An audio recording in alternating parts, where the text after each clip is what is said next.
Assalamualaikum warahmatullahi wabarakatuh. Gimana nih Sobat Furqon kabarnya hari ini?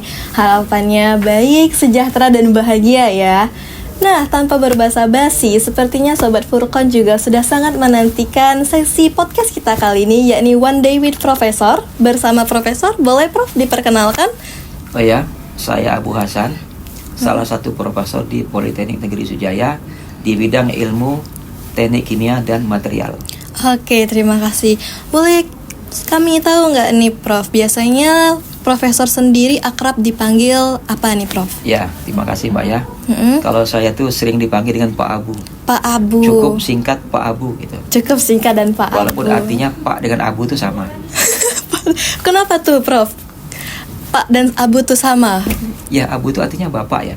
Oh iya. Ya, Abu itu artinya bapak. Oke. Ya, jadi Pak. Pak gitu. Jadi lebih akrab dan lebih dikenal lagi ya, Prof. Ya. Oke. Gimana nih Prof untuk kegiatan Profesor akhir-akhir ini? Ya. Jadi sebagai pengajar yang utama tentu, namun kalau namanya dosen itu kan selalu tridharma perguruan tinggi. Tridharma perguruan Dharma pertama tinggi. pengajaran, memberi kuliah misalnya. Yang kedua itu penelitian, mencari atau meng-create sesuatu yang ada di masyarakat atau di lingkungan atau dunia teknologi untuk diteliti. Dan penelitian ini kan tidak tergantung kepada bidang ilmu, apapun bisa teliti. Dan yang ketiga adalah pengabdian. Jadi pengabdian ini kan mencari atau mengeksplor di masyarakat, mereka butuhnya apa, dan kita siap dengan apa yang kita punya. Dan itu diskusi bersama-sama sehingga tujuannya tercapai dengan baik. Tujuannya tercapai dengan baik. Menurut Profesor sendiri, kira-kira apa aja sih yang dibutuhkan masyarakat dan juga Profesor atau kita sebagai tenaga dan juga untuk bantuannya yang dibutuhkan? Apakah seperti mereka yang komunikasi ataukah keterbukaan? Apa tuh dok? Apa tuh Profesor? Ya. Memang ada berbagai cara kan. Untuk yang sudah mengerti di masyarakat tuh kadang-kadang dia datang ke perguruan tinggi. Oh gitu ya Pak. Tetapi kalau itu tidak sampai, maka kami yang dari perguruan tinggi yang ke masyarakat. Oh gitu. Jadi mencari menjemput bola di lapangan. Menjemput bola biar di ketemu lapangan. apa sih maunya dan apa yang kita punya. Nah biasanya kan kalau kita dalam satu tim kan, kalau kita tidak punya maka tim lain mungkin yang maju sesuai bidangnya. Gitu. Seperti saya sendiri kan dari teknik kimia kan, mungkin yang di masyarakat itu dibutuhkan teknik mesin, maka kita majukan tim teknik mesin gitu. Oh seperti itu Pak. Nah Pak Abu sendiri nih, kalau misalnya lagi penat ngajar ataupun lagi ngeriset, gimana sih cara Bapak untuk ngereset pikiran tuh biar lebih fresh, lebih energik gitu, gimana tuh Pak? Itu memang tergantung orang sendiri-sendiri ya, nggak bisa disamakan. Kalau Bapak? Kalau Pak Abu itu tidur biasanya. Tidur? Ya, jadi habis zuhur tuh ditidurkan dulu. Sesuai dengan sunnah Rasul juga. Ya, walaupun cuma sebentar ya tidurlah pokoknya. Yang penting kita bisa tidur, bisa kerja lagi. Oke, jadi kita kan kalau di perguruan tinggi kan disiapkan ruangan sendiri kan. Jadi memang di depan gitu tuh memang laptop. Jadi bisa kerja lagi, bisa menyiapkan bahan ajar, ya bisa browsing untuk penelitian. Oh gitu biasanya cara Pak Abu sendiri untuk melepas semua penat itu ya Pak. Oke.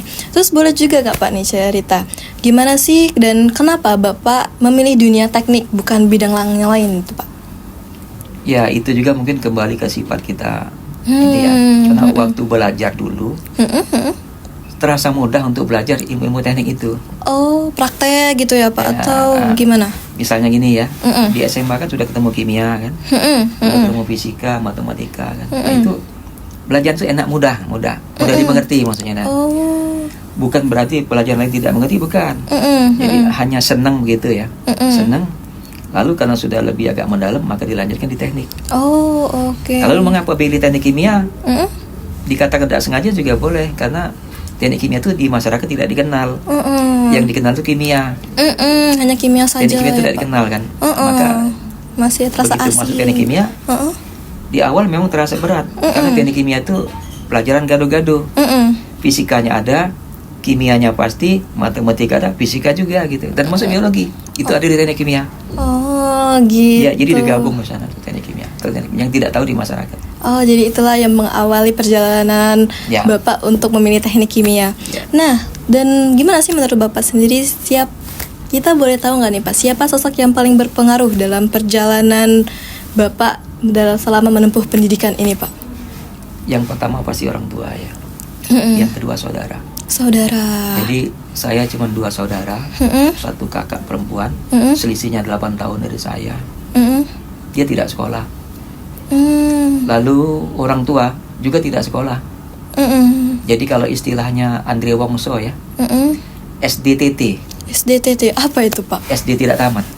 Jadi SDTT. bapak saya tuh SD kelas 1 tidak tamat, ibu juga tidak sekolah. Mengapa saya bilang bahwa orang tua sama saudara? Karena mereka memang kepengen saya tuh maju. Jadi saya tidak ditinggalkan bersama mereka, dititipkan orang lain di perkampungan yang ada sekolahnya. Sebab kalau di orang tua tuh jauh, tidak ada sekolah.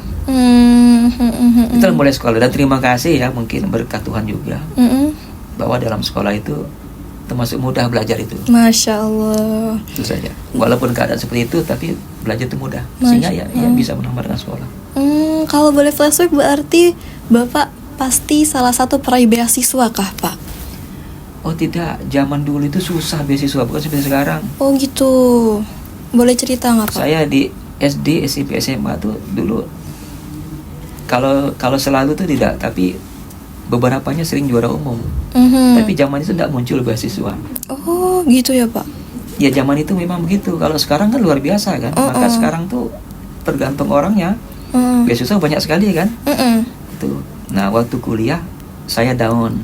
Oh pernah down. Down itu maksudnya tuh menjadi orang yang susah sekolah, susah kuliah gitu maksudnya. Artinya nilainya kecil, waktu tamatnya lama, selama S1 gitu ya. Terima kasih tamat. Terima kasihnya tamat. Terima kasih tamat. Alhamdulillah gitu ya Pak Abu. Ya, terima kasih tamat. Kalau boleh tahu pada saat itu kendala apa sih yang menjadi tantangan besar Pak Abu saat itu? Yang waktu kuliah itu ya. Yaitu terutama masalah dana. Oh dana. Jadi Pak Abu tuh dari tingkat 2 tuh sudah jadi guru. Oh iya Pak, Masya mendapatkan Allah. uang untuk makan, untuk kuliah. Ya terima kasih lah, masih bisa dikit-dikit kan. Tapi di sisi lain kan orang tua kan sudah sakit. Nah jadi berat sekali itu, sehingga mungkin tidak serius ya. Dan Pak Bu banyak meninggalkan kuliah. Oh gitu Pak. Jadi gimana? Kuliah bilang sama teman, tolong kamu isikan daftar hadis saya ya. Kamu mana? Mau keluar. Oh iya. Jadi mungkin nilai kecil itu salah satunya banyak tidak kuliah barangkali kan. Dipengaruhi oleh itu juga ya Pak. Yang lainnya mungkin ya tidak fokus. Makanya tadi Pak Bu bilang kan, terima kasih masih bisa tamat. Alhamdulillah masih bisa Itu sudah. tamat. Iya, makasih. Ternyata tantangannya tuh mulai dari keluarga, dana, dan juga Ya, yang lain ya. berat. Tapi terima kasih masih bisa tamat. Dan terima kasih alhamdulillahnya betul ya Pak. Itu merupakan salah satu pelajaran hidup yang Pak Abu dapatkan ya. Dan kalau misalnya menurut Pak Abu sendiri nih, Pak Abu pada saat masih sekolah tuh merupakan anak yang ambis, organisasi, atau kayak aduh yang penting lulus dah gitu? Agak kurang kalau gitu. Jadi memang fokus belajar saja. Ya organisasi enggak ini apa? Enggak terstruktur ya. Sekedar bergaul di masyarakat, nikahan segala macam itu memang ikut. Tapi kalau yang terstruktur itu tidak. Bahkan di OSIS pun mungkin waktu itu ya anggota saja, tidak begitu aktif. Ya itu tadi ya kan, sepertinya kan kalau aktif di situ kan akan ada yang tertinggal yang lain, sementara Pak Abu kan dalam keadaan seperti itu ya. Jadi ya milih yang aman untuk supaya tamat itu. Gitu ya, main-main aman. Ya akhirnya kurang ilmu tentang organisasi akhirnya. Ya kalau sekarang cuma baca-baca atau dengar-dengar di berita ya gitu aja mungkin. Oh oke. Dan kalau misalnya kita ngomong kalangan masyarakat nih ya Pak Abu, menurut Pak Abu sendiri tuh tantangan besar pendidikan Indonesia saat ini tuh apa sih Pak? Untuk kalangan remaja, kalangan muda, dan juga mahasiswa. Ini maaf kalau koreksi mungkin ya. Iya gimana tuh Pak? Boleh. Sekarang kan ada Menteri Pendidikan itu kan 3. Iya betul. Kalau seperti Pak Abu ini kan Menteri Dikti Saintek ya. Dikti Saintek. Sendiri kan. Oh gitu. Lalu ada Menteri untuk yang SMK nih Pak ya, Menteri Dikbud ya.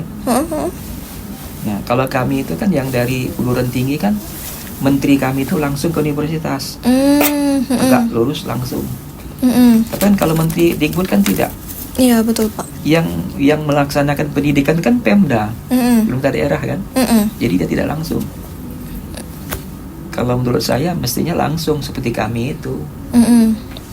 Jangan kembar ya, bapak sama ibu beda mungkin kan. Nah kalau seperti sekarang itu. Nah dulu waktu kami masih SMA atau waktu kuliah kan, ada kanwil zaman itu namanya. Ada kanwil. Jadi kanwil itu memang di bawah menteri. Menteri kanwil langsung ke SMA, SMP. Mungkin itu fokusnya lebih bagus dibanding di sekarang. Oh gitu. Jadi menteri itu tidak langsung mengurusi sekolah sekarang ini kan. Cuman mengurusi kebijakan saja. Iya. Yang ngurusi sekolah itu Pemda. Oh gitu. Yang sekarang seperti itu. Makanya. Ya mungkin ini koreksi saya. Itu koreksi. Kalau saya setujunya seperti kanwil dulu lah. Iya. Menteri kanwil sekolah. Jadi bisa langsung di track gitu ya Pak. Seperti Menteri Agama kan. Langsung dia sekolah. Oke, baiklah, terima kasih banyak ya Pak Abu atas cerita-ceritanya yang sangat menginspirasi sobat-sobat Furqon, dan juga atas waktunya dan juga ketersediaan Pak Abu. Gimana nih sobat Furqon? Apakah sobat Furqon tertarik untuk menggemban gelar profesor seperti Pak Abu ini? Kita doakan bersama-sama semoga kita dapat mengemban gelar profesor. Amin. Amin ya rabbal alamin. Baiklah sobat-sobat Furqon, sepertinya kita akhiri sampai di sini saja, dan mohon maaf Pak Abu atas kesalahannya dan juga kata-kata ataupun perilaku kepada Allah, mohon ampun, dan juga sobat Furqon juga saya meminta maaf. Saya Fristi Iza Nazifa, mohon pamit undur diri bersama Pak Abu Profesor kita kali ini. Wassalamualaikum warahmatullahi wabarakatuh. Waalaikumsalam. Al Furqon, pembeda.